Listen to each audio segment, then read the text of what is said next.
The lighting. Yeah, the lighting. Whatever. Okay. The lighting.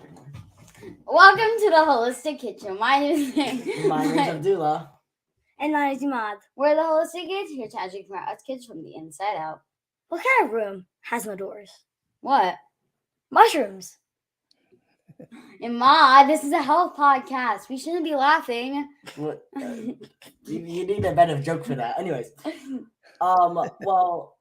on this podcast we talk a lot about food as medicine. But did you know that laughter is also medicine as well? Really? Yeah. Then why do I get in trouble when I make a joke in class? My teacher's teaching. Well, maybe not at that time, but laughter, when appropriate, does help our body. So how can something so fun help our body? Well, we just have to talk to Dr. Friedman here to tell us all about that. Dr. David Friedman is a international award-winning first bestseller author of Food Sanity, doctor of naturopathy, and a clinical nutritionist, chiropractic neurologist, and part-time comedian. He is a board-certified alternative medical practitioner and is a board certified in integrative medicine. He received a post-doctorate certification from Harvard Medical School and is also a former teacher of neurology and is also an author of the College of Neuroanatomy textbooks. Understanding the nervous system. Dr. Friedman is a contributing writer for many leading magazines, including U.S. News and World Report, Newsweek, and also Reader's Digest, Healthy Living, and Women's Day.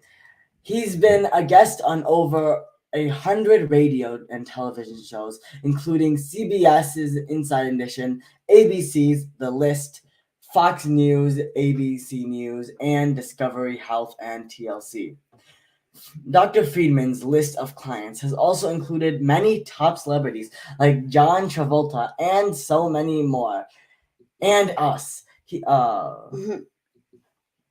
is also the healthy expert for Lifetime television morning shows and is the host of To Your Good Health Radio.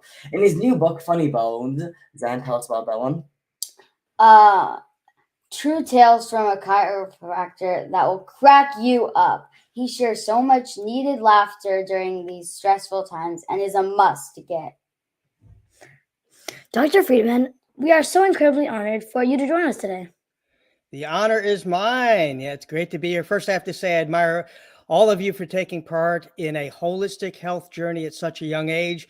When I was a child, I was eating Pop-Tarts for breakfast, SpaghettiOs for lunch, and I was hanging out in the Florida sun with no sunblock. So you're way ahead of the game there. And they say as the twig is bent, so grows the tree, and your family is going to thrive into a healthy forest. So kudos to you and your fabulous holistic mom. Well, it's our pleasure. It's our pleasure. It's our pleasure. That's great. I had my clown nose I was going to wear, but the audio would make it sound like I got a stuffed up nose. So I didn't wear it. They're like, this guy is sick. He got a stuffed up nose. And I was sneezing earlier because I was eating cashew nuts. I don't know if you know this, but if you eat cashew, too many of them, they'll make you sneeze. Cashew! Cashew! Well, you are no nose. So you are such an inspiration as a chiropractic medicine, and as you're also a comedian, and you are so comedians are so unrelated. So we would love to know your story about how you put those two together. Yeah, basically, the father of medicine, Hippocrates, said food is medicine, which you guys preach on this show. So I said, you know what, I'm going to do my part. So I spent 6.5 years studying, analyzing all the different diets, put it into a book, Food Sanity, which became a #1 bestseller. And then I read about a renowned visionary physician named Dr. Mendelvey in the 13th century said, no, laughter's the best medicine. So I said, all right, I got to do my part. So I wrote the ultimate LOL prescription Funny Bones. And I'm now known as the only holistic doctor that leaves his patients in stitches. And as a chiropractic neurologist, I'm always talking behind my patients' backs, and I get on their nerves, literally. So we love that. After writing 3 serious health books, what made you decide to be an author of a humorous one? I've been pretty much using humor throughout my entire career, but things really stepped up a notch when I worked on the Patch Adams movie starring Robin Williams. It was a Golden Globe nominated movie.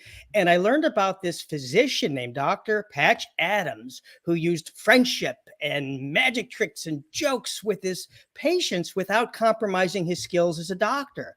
So he kind of gave me the thumbs up to take things up another notch. And I had the honor of thanking him on my show about 6 months ago for his inspiration on helping make it okay to be funny with patients. And it actually, humor is medicine. So I think without my humor, I wouldn't be as popular as I am. I wouldn't be getting it's better with their health, because there's a component of, and we'll talk about it, there's science behind the healing of laughter. So they say laughter is the best medicine, but is there any science to back it up? Yeah, laughter really is the best medicine. You know, we've heard that little saying, but science proves it. For example, now we're in the winter. What is everybody going to reach for? They're going to go for the immune system boosters. They're going to get their zinc, their vitamin C, their echinacea tea. But folks might have better luck turning on the Comedy Channel or getting a copy of my book, Funny Bones, because according to the Journal of Rheumatology, laughter decreases inflammation and increases infectious fighting antibodies. Another great study I read, it was in the International Journal of Molecular Medicine, determined that natural killer cell activity was higher in the group watching funny videos compared to the controls. And these killer cells are important, especially for combating cancer. So they've actually shown that laughter destroys cancer cells. Wow. And that's the number 2 killer. Number 1 killer is heart disease. You've had cardiologists on the show, so have I. What do they always tell us? It's the number 1 cause of death. And we've been told you got to focus on your diet, right? You got to exercise. That's vital. But maybe these folks just need some funny knock-knock jokes. Because according to the International Journal of Cardiology, there is, and I quote, an inverse association between a sense of humor and coronary heart disease. What that means is a good chuckle is going to lower your chance of getting a heart attack or stroke. Laughing also improves the arterial compliance and vascular endothelial function. Brain health, they've done before and after MRIs showing brain health improves. We get smarter when we laugh. But my favorite one, especially in January, everybody's so gung-ho with losing weight, laughter burns calories. So if you laugh at one joke, it can burn 40 calories. And that's according to the Vanderbilt University study. And they determined that it increases heart rate, oxygen flow, and these funny moments burns fat. So instead of counting calories, which everybody does, they count how many steps they walk. We should start counting jokes we hear each day. Yes. And also just want to clarify for the audience, when you mean laughing, we mean like actual laugh, not like, so if you just do ha ha ha over and over, you're not going to lose weight like that. Actually, here's the interesting thing. So good question. People say, well, what if I'm stressed? Life's tough. You talk about this laughter. Who wants to laugh? I've got all kinds of issues. Well, when you fake laugh, like you just said, or you fake smile, your brain eventually doesn't know the difference. You fool the brain so you can fake it till you make it. So what it does is it produces the same neuropeptides that lower stress, and that creates a whole cascade of epinephrine, of serotonin, the dopamine, and all these fun, happy-go-lucky, good hormones that make us happy. So people always ask me, are you always in a good mood, Dr. Friedman? No, I come to work sometimes very sad and very depressed, but you know what? I fake it. And in 20 minutes, I go, you know what? I'm in a good mood. So yes, to answer your question, ha, ha, ha, ha, smiling and faking it eventually fools the brain. Well, that's very interesting. And we'll be doing that a lot more. Good. So, wow, that is amazing. So funny. Ha, ha, ha. So, I just had an aha moment. Yeah. Yeah. Ha, ha, ha, moment. So, how do you incorporate comedy into your practice? Pretty much just it's not just, knock knock, who's there, telling jokes. It's just being friendly. It's being funny, seizing the moment and making people that walk in with a frown that are hurting, lightening it up. And you get a smile, and it wakes up this whole attitude of healing. Because when you're uh, a pessimist, and when you're doubtful, and you're negative, that negativity that blocks healing. I'm telling you right now, I know when a patient comes in, if they're like this and they're in a bad mood, I know I got a battle, because they're not going to get better. I've got to get them a checkup from the neck up first. Once that opens up, they get better, they heal. So I always tell patients my treatments are free at my office. They always have been. I just charge for the humor. Yeah. So, this sounds like some interesting stories. So tell us your stories. Like, we want to hear what you went through. So do you want to hear stories from the practice, some funny stories, or do you want to we hear? want to hear your stories, like Like- any story you want to tell. I mean, Like, like basically, what are the funny things you've heard from patients regarding diet, weight loss, exercise, nutrition? I mean, most patients, I feel like, when they come to see a doctor, they're very gloomy. I feel like, they're like kind of negative. That's why we like gratitude. So share some of those stories. Yeah, well, what's sad is I got to ask every person that comes in how much they weigh or put them on the scale. And when I ask them to go on the scale, they say the 4 words. I always hear, ready? Do I have to? So, but one lady, she hops right up on the scale, and I'm weighing her. And to my shock, she weighed only 80 pounds. And I looked down, I said, both legs, please. Wow. But she was funny. So she eventually said, Doc, you got to help me lose weight. I married my husband 25 years ago. He weighs the same. I've doubled in weight. And when we walk side by side together, we look like the number 10. And she's fine. But she said, interesting, she said something I'd never heard in my practice. She said that she has pain that radiates into her cow muscle. I said, cow muscle? I've never heard of such a thing. I know my muscles point to it. So she points to the lower leg. I said, oh, you mean the calf muscle? She says, young man, those skinny calf days are long over. That's a big, big, gigantic old cow muscle. I said, well, you got to move more. Yeah, get treadmill, run. And she's laughed, but that was funny. So a little banter like that's fun. We got from married couples to elderly to Southern talk to the celebrities. So everybody's fair game. And it's fun. I never laugh at people. I always laugh with people. And that's why it's just always so fun. It's just, always tongue in cheek. Yes, I can tell that you use a lot of the moo, like cow, bee. Do you use a lot of bee puns? A lot of puns. You know what? It's funny because people say, how long have you been into puns? And from what I found out is that when my mom was pregnant, the doctor told her she had a pun in the oven. So I was actually punning it from the uterus. I was starting early. I had a womb with a view back then, and I was cranking out the jokes. Oh, let me tell you one that was funny. You guys know about nutrition. So carpal tunnel lady came in, and that's when your hands are numb and you want to shake, you wake up, and she said, anything you can recommend for it? And I said, yeah, vitamin B6. You want to take that before bed? And because she'd wake up in the morning all the time. And about 2 weeks later, she came in. I said, are you taking the vitamin B6? And she was upset. She says, I am so mad at you, Friedman. I said, why? She says, I took the B6 and I was up all night and it didn't help my wrist. And I said, up all night? B6 helps you sleep. What brand did you get? And she said, oh, I didn't need to get a B6. When I went home, I found out that I had B12 and I just cut it in half. Oh, I said, B12 makes you awake. It gives you energy. She said, you didn't hear me. I didn't take a B12. I cut it in half. I took a B6. Hey, the math works. Yeah, she got the math right. But yeah, that was probably one of my favorite stories in the book. So, what other kind of practical jokes do you play on your do you use on your patients besides puns? Like, yeah, I'll share one that was real fun because this was unplanned. A patient came in named Bill. He's a longtime patient, and he had his friend with him. And he said, my friend's here. He wants to see an adjustment. He's never been to a chiropractor. And I said, nice to meet you. Bill laid on the table, and I get my finger, and I flicked him in the ear one time. I said, we're done. Hope you feel better. And he jumps off the table. He goes, wow, look, I could turn my head. I told you this guy was a miracle worker. And his friend said, he just flicked you in the ear. He said, no, he didn't just anything. He went many, many, many years to learn the exact angle and how to flick it just right. And he saved me from surgery. So I said, nice to meet you. And I left, and they went up to pay. And his friend said, you're paying for that? All he did was flick you in the ear. And he's in shock. And they went all the way to the car. And then my patient Bill told him it was a joke. And they came back in, and I gave him a real treatment. Oh, wow. He became a patient. So he calls me his flicker proctor. He says, I need to come in and get a flick.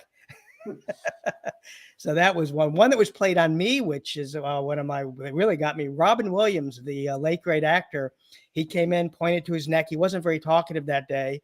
And I realigned his neck, and I felt this crunch in his neck, and he fell to the ground, and he's like, I think you broke my neck, I think you broke my neck. And my heart sank. I go, oh my God, what just happened? Oh my God, what? And he laughed. He put his tongue out. He had a piece of peppermint in his mouth. He goes, gotcha. He bit it right when I did his neck. And so after the fear wore off, and tears stopped rolling down my pants, I laughed. But that was one of my favorites that got me. One patient called up the office and said, I need to make an appointment to see Dr. Friedman. And my receptionist said, when would you like to see him? He said, 30 minutes ago, I'm still in the room waiting for him. Can you have him come in and get to see me?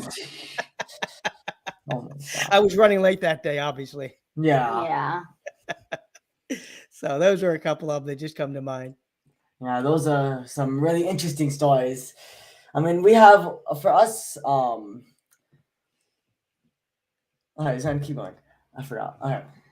So one of the funniest things kids find really funny is all about poop and farts. Tell us about farts at a chiropractic office. All right, but I got to dress for this part. Yes. There we go.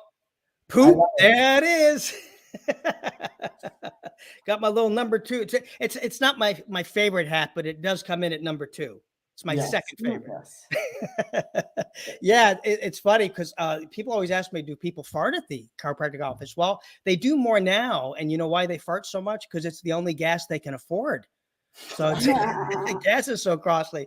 But, we're human. No matter who you are, what age you are, we fart. Farts happen. And, when they happen, when I push on their back, it can be embarrassing. So to lighten it up a little bit, we'll have some banter. Sometimes it's the patient's banter, but you got to lighten it. You can't just say, oh, how dare you. So couple that come to mind. Let's see, one you'll love this one. He says, he lets out a big one and he says, oh, that was a piglet fart. I said, a piglet fart? What is a piglet fart? He says, oh, those are always followed by poo. And then he farts and he goes, wow, I think I lost weight with that one. I go, listen, farts don't weigh anything. If you lost weight after that one, that fart had company. Yeah. And then let me think, what was the other one? Oh, so this lady comes in, because females, they fart too. They don't want to admit it, but it probably happens more with females than males at my office, believe it or not. I'm telling you, there's no science behind it, but I think females fart more than guys do. At least at my office, they do. So one lady, she farts, and she starts turning red, embarrassed. So I run in and I say, I thought you were a teacher. She said, I am a teacher. I teach at UNCW. I said, that sounded like it came out of a tutor. So those are a few of them that come to mind. But yeah, it's one preacher, he farted. He goes, I'm so glad I didn't do that at church. I go, well, if you farted at church, you would sit. He said, where would I sit? I said, in your own pew. Oh, yeah. So those are funny. But yeah, I knew when I got on the show, you're going to ask me about farts. I go on all these other shows and they skip that chapter. Right. I go on all these podcasts. It's like there they go, skipping by the fart chapter. That's the most important chapter, I think. At least the second favorite. That's because for them, they've moved past that. Oh, right? Yeah. It's quite a movement. Yeah. But yeah, it was like the what was the other one? There was one other one that did that with the oh, I have a fart machine that it's so good. It sounds real. There's like 6 different sounds. And I would put it underneath the table. And I mean, if you press it, it sounds legitimate. So there's an elderly couple in the room. I'm in the hallway and I press it and it farts under the table where he's laying. She says, "Henry, I can't believe you just did that." He said, "What? What did I do?" "You just farted." He apologized. "Oh, I'm sorry. I didn't realize it." He's apologizing for this fart under the table. He thinks he did it. So I pressed it again and burp. She said, "I told you, you better stop farting. Dr. Friedman's going to come in. He's going to think it's me." "Oh, I did. I'm sorry, Agnes. I didn't mean it." So now I press it one more time and it's a loud one. So she gets up and she starts hitting him. "I told you." So now I walk in and I go, "Hey, folks, ooh, what's that smell? Agnes, was that you?" And she goes, "I told you he would think I did it." But that's it. I haven't had that in a while. That was an old story, but I don't know where that happened. I think somebody stole my fart machine. But I had so many stories with that. But yeah, that was fun because I couldn't stop. I try not to laugh in the hallway because I'm here apologizing for something that he's not doing. Yeah. So life has become really stressful, even for kids. Most kids are stuck on social media and video games. And usually those things aren't so funny, Oh, yeah. but they're serious. How can we incorporate laughter in our everyday life? Good question. Let me get off my number 2 hat. So yeah, laughter. I think laughter with everybody's so intense now. They're so you know, especially now the new generation, they're afraid to laugh. They it's offensive now. I interviewed Jay Leno and Howie Mandel on my show, and they're afraid to do comedy because they're afraid they may say something that would be offensive and they'll lose their career. I said, "But you're a comedian. How can you be worried about that?" And they are, because everybody's so I tell people, let's get our comedy back, because we used to have it. And I'll share a quick story on Facebook. You know how you get the pop-up that 4 years ago today or 3 years ago today, you get a memory. Well, I had one that was an old lady bent over tying her shoe in the subway. You couldn't see her face, but you could see the top of her head. And it had dark glasses and a beret. And she looked like a Muppet. So I wrote, "Does this look like a Muppet tying a shoe?" And everybody laughed. And I said, "You know what? 4 years ago today, you posted it. I'm going to post it again." So I posted it. You would not believe this. I got accosted. I got yelled at. I got threatened. "I'm going to turn you into the board. How dare you make fun of that old lady? What if that was you? How dare you make fun of that somebody's grandma? What if you were her grandson? How dare you? I'm unfriending you." And I'm like, what? So get this. I go back and I look at the old post. The same people that were making a fit now were the ones laughing 4 years earlier. The same people. So I copied it. I screenshotted it and I put it down there and I called them out, every name by name. I said, "How dare you? What happened to your sense of humor?" This lady, no, she wouldn't recognize herself if she was tying her shoe that way. She wouldn't. And if she did, she might go, "You know what? That does look like a Muppet." She'd probably laugh, but you couldn't tell who it was. So it's not like you know who she was. The point is, it was just cute fun. It looked like a Muppet. Get over it. So to answer your question is, I think we need to lighten up a little bit. Don't be so analytical of, "Oh, can you say that?" I think we need to get that back, because it used to be there. We've lost our ability to laugh. And you know what that does? That makes us less healthy, because laughter is medicine. And I think what we need to do is laugh more. So for people that have a hard time, put a smiley sticky note on your computer. Make your screensaver something funny on your phone. Wake up in the morning, don't go to social media, go right to something funny, maybe a funny saying or some dad jokes, something funny, because a lot of social media is negative. So is the news, so is emails. People check those first, and there's a lot of negativity in there. Don't turn on the news. If you get a newspaper, turn it to the comic section. That should be the first place you go. Start your day off right. And you know what? You'll be in a better mood. You start your day off wrong, you set the pattern for a negativity, and then you're in a bad mood all day. I think after 2020, a lot of kids became serious, because that's when everyone is inside, quarantine. It was basically social media and the TV was really what a lot of people, that's all they had, really. And I mean, stats and everything has shown that basically it just exploded. Like how many people started using social media, how many people started playing video games. More people got exposed to the internet during the quarantine. And because of that, because of that, more people became like how you're saying Serious. they became serious and kind of lost a sense of humor. And so when someone posted something funny, they would think of it seriously, right? Because that's why, like 4 years ago, people would start laughing, but now they're being like, "Oh wait, this poor old lady, she's like," they're thinking too much about it. Yeah, That's what takes away the fun. Thinking to exactly just let loose and just enjoy. And something real interesting is we laughed ever before we spoke. Scientists have proven millions of years ago the original form of communication between us was laughter. And language is learned, laughing is not. That's why even today a baby that's just 2 weeks old can laugh and giggle. It's not something that they're taught. But you may say, well, that's because the baby saw the mom or dad laughing. All right. How do you explain then a baby that's born deaf and blind can still laugh in 2 weeks? It's part of what we are. We're wired to laugh. It's our innate ability. And everybody loves to laugh. Race, no matter what color, what size, what blonde, brunette, Chinese, Japanese, German, whatever you are, we love to laugh. Religious people love to laugh. People that are, it's international. It's something we enjoy. And you know, something interesting, there's 13 channels on Sirius Radio for laughter. There's only 5 for classic rock. There's only 4 for jazz. So if you look at the genre of laughter, everybody has a different sense of humor. That's fine, but we need to tap into what we do. And you know what? We learn better through laughter. As you mentioned before, like, you know, why does your teacher yell at you? You know, what if you're laughing in class? She shouldn't, because if you're laughing in class, science proves you learn better.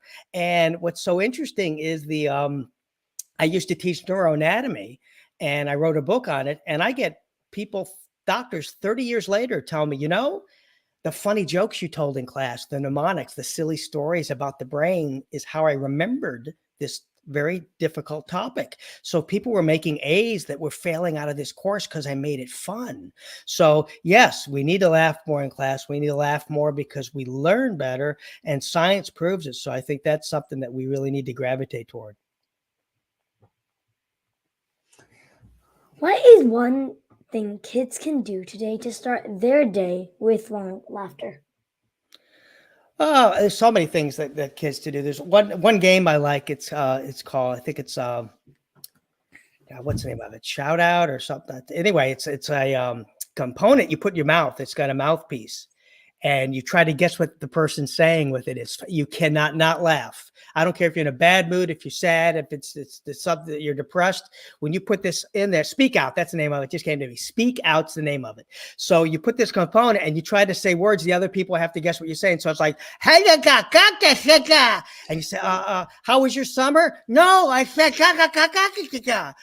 what time is it? No, it was, and it's hilarious. But I'm warning you, if you have friends that are dentists, don't let them play. They'll always win.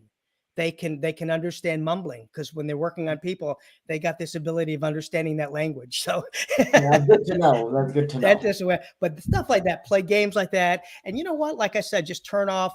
I think some of the video games you guys play, some of it's pretty violent, a lot of gun shooting, and there's a lot of adrenaline. And when there's adrenaline and it's constant fight or flight, and you're always on the edge playing, that destroys your ability to laugh, because you're so like this, and sometimes for hours. I know kids that play 6, 7, 8 hours straight. That's too much. You need relaxation. You need comedy. You need laughter. You need that parasympathetic nervous system that's rest and digest, instead of that fight or flight sympathetic. So I think kids are just bombarded with that, whether it be online or in a video or playing on their phone. Well, that is amazing. Wow, Dr. Friedman, that was amazing. Amazing. But that was like the funnest interview we had yet. We're so thankful for your wisdom and time today. It was fun. You're so busy, so we're so thankful. That's great. Thank One you. thing I want to share before you cut. One of my favorite movies of all time is Tom Hanks' film called Big, and it's about a child who makes a wish that he was big, and he became a child inside of an adult body. But because he had the fun and easygoing, stress-free mentality that most adults lose, he ended up being very successful with a lot of friends. And I hope all of you never lose your inner child, no matter how big you guys get. Promise? Promise. Let's Promise. try. That's the key. So, us kids need to laugh. It's good for our bodies, and that's no joke. A good sense of humor can't cure everything, but a good laugh has great effects, especially lowering inflammation. Lowering inflammation. Laughter can also lower inflammation, lower stress, lower cancer, and even heart disease. Remember, we used to laugh even before we spoke. So count how many laughs you had. So even fake it till you make it. There are so many ways to incorporate laughter into your day. Remember to wake up in your morning and look at something funny. Stare your day off right away with positivity and laughter. Read the comics or play games that make you laugh in the morning. Turn off the violent games. Put a smiley face on your computer. Basically, do something that you think will make you laugh whenever you look at it. And find a funny book. Let loose and have fun. We learn better through laughter. So thank you again, Dr. Friedman, for coming on to the podcast. It was such an amazing time, like I said, like Zan said, like Imad said. Like we all said. Yes.